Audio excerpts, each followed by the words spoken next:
Hi hello ನಮಸ್ಕಾರ ಎಲ್ಲರಿಗೂ.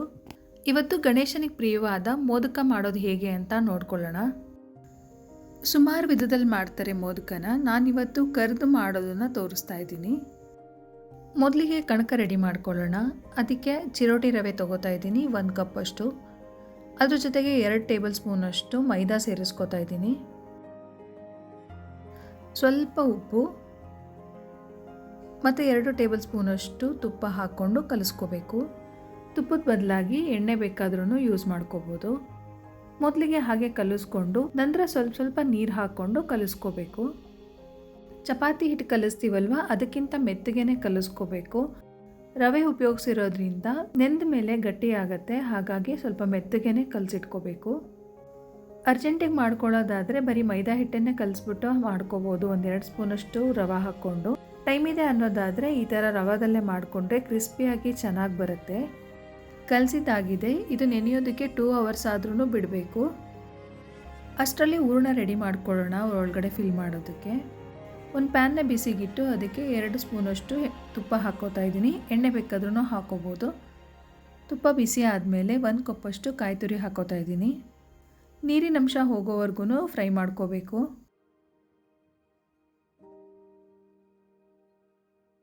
ಚೆನ್ನಾಗಿ ಫ್ರೈ ಮಾಡ್ಕೊಂಡಷ್ಟು ತುಂಬ ದಿನ ಇಟ್ಟು ತಿನ್ಬೋದು, ಬೇಗ ಹಾಳಾಗಲ್ಲ. ಇವಾಗ ಇದಕ್ಕೆ 3/4 ಕಪ್ಪಷ್ಟು ಬೆಲ್ಲ ಸೇರಿಸ್ಕೊತಾ ಇದ್ದೀನಿ. ಬೆಲ್ಲ ಕರಗಿ ಕುದಿ ಬರಬೇಕು. ಅಲ್ಲಿವರೆಗೂ ಅವಾಗವಾಗ ಕೈ ಆಡಿಸ್ತಾ ಇದ್ದರೆ ಸಾಕು.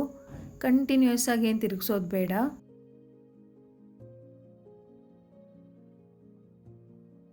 ಬೆಲ್ಲ ಎಲ್ಲ ಕರಗಿ ಕುದಿ ಬಂದಿದೆ. ಇವಾಗ ಇದಕ್ಕೆ 1-2 ಸ್ಪೂನಷ್ಟು ಚಿರೋಟಿ ರವೆ ಹಾಕ್ಕೋತಾ ಇದ್ದೀನಿ. ಬೈಂಡಿಂಗ್ ಚೆನ್ನಾಗಿರುತ್ತೆ ರವೆ ಉಪಯೋಗಿಸೋದ್ರಿಂದ. ಇನ್ನು ಸ್ವಲ್ಪ ಹಾಗೆ ಮಿಕ್ಸ್ ಮಾಡಿಕೊಂಡ್ರೆ ಸಾಕು. ತುಂಬ ಹೊತ್ತು ಕುದಿಸೋದೆಲ್ಲ ಏನು ಬೇಡ. ಕುದಿಸಿದ್ರೆ ತುಂಬ ಗಟ್ಟಿ ಆಗುತ್ತೆ ಹೂರಣ.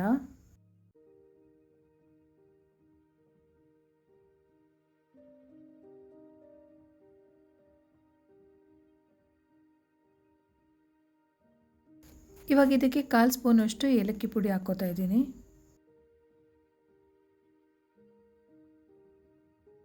ಹೂರಣ ರೆಡಿಯಾಗಿದೆ. ತಣ್ಣಗಾಗೋದಕ್ಕೆ ಬಿಡೋಣ. ಆವಾಗಲೇ ಕಲಸಿಟ್ಟಂಥ ಹಿಟ್ಟು ನೋಡಿ ಎಷ್ಟು ಮೆತ್ತಗಾಗಿದೆ.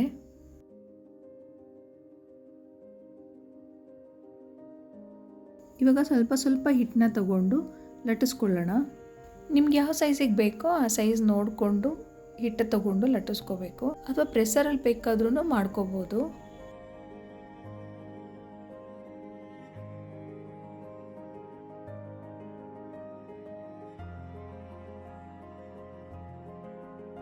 ನೋಡಿ ಲಟ್ಟಿಸ್ಕೊಂಡಿದ್ದಾಗಿದೆ. ಆವಾಗಲೇ ಮಾಡಿಟ್ಕೊಂಡಂಥ ಹೂರಣನ ಇದಕ್ಕೆ ಫಿಲ್ ಮಾಡೋಣ. ರವೆ ಹಾಕ್ಕೊಂಡಿರೋದ್ರಿಂದ ಈ ಥರ ಬಿಡಿಯಾಗಿ ಬಂದಿದೆ. ಇಲ್ಲ ಅಂದರೆ ಹಾಗೆ ಮೆತ್ತಗಿರುತ್ತೆ ನೋಡಿ. ಇವಾಗ ಫ್ಲೀಟ್ ಮಾಡಿಬಿಟ್ಟು ಮೋದಕ ಮಾಡ್ಕೋಬೇಕು. ಔಟರ್ ಸೈಡಿಗೆ ಫ್ಲೀಟ್ ಮಾಡ್ಕೊತ ಬರಬೇಕು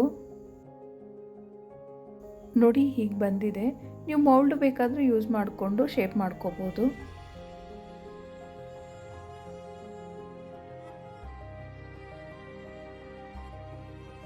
ಇವಾಗ ಡೀಪ್ ಫ್ರೈ ಮಾಡ್ಕೊಳ್ಳೋಣ. ತುಂಬ ಎಣ್ಣೆ ಕಾಯಿಸೋದು ಬೇಡ. ಮೀಡಿಯಮಾಗಿ ಕಾಯಿಸ್ಕೊಂಡು ಮೀಡಿಯಮ್ ಫ್ಲೇಮಲ್ಲೇ ಫ್ರೈ ಮಾಡ್ಕೋಬೇಕು. ಆಗಾಗ ತಿರುಗಿಸ್ತಾನೇ ಇರಬೇಕು. ಇಲ್ಲಾಂದರೆ ಒಂದು ಕಡೆ ವೈಟಾಗಿ ಹಾಗೆ ಉಳಿದ್ಬಿಡತ್ತೆ, ಇನ್ನೊಂದು ಕಡೆ ಕಲರ್ ಬಂದಿರುತ್ತೆ. ಹಾಗಾಗಿ ತಿರುಗಿಸ್ತಾನೇ ಇರಬೇಕು.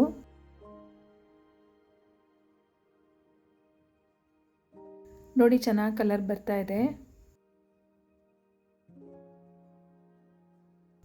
ಇನ್ನೂ ಚೆನ್ನಾಗಿ ಕಲರ್ ಬೇಕಂದರೆ ಮೈದಾ ಕಲಿಸುವಾಗ ಸ್ವಲ್ಪ ಸಕ್ಕರೆನೂ 1/2 ಸ್ಪೂನಷ್ಟು ಸಕ್ಕರೆ ಹಾಕ್ಕೊಂಡು ಕಲಿಸ್ಕೊಂಡ್ರೇನು ಕಲರ್ ಚೆನ್ನಾಗಿ ಬರುತ್ತೆ ಅಂತ ಹೇಳ್ತಾರೆ.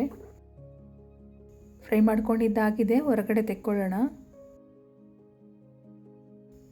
ನೋಡಿ ಮೋದಕ ರೆಡಿ ಆಯಿತು. ನೀವು ಮನೇಲಿ ಟ್ರೈ ಮಾಡಿ ಹೇಗೆ ಬಂತು ಅಂತ ಹೇಳಿ. ರೆಸಿಪಿ ಇಷ್ಟ ಆಗಿದ್ದರೆ ಒಂದು ಲೈಕ್ ಮಾಡಿ. ಹೊಸದಾಗಿ ನನ್ನ ಚಾನಲ್ನ ನೋಡ್ತಾ ಇರೋರು ಸಬ್ಸ್ಕ್ರೈಬ್ ಮಾಡ್ಕೊಂಡು ನೋಡಿ. ಮತ್ತೊಂದು ರೆಸಿಪಿಯೊಂದಿಗೆ ಮತ್ತೆ ಸಿಗ್ತೀನಿ. Thank you for watching.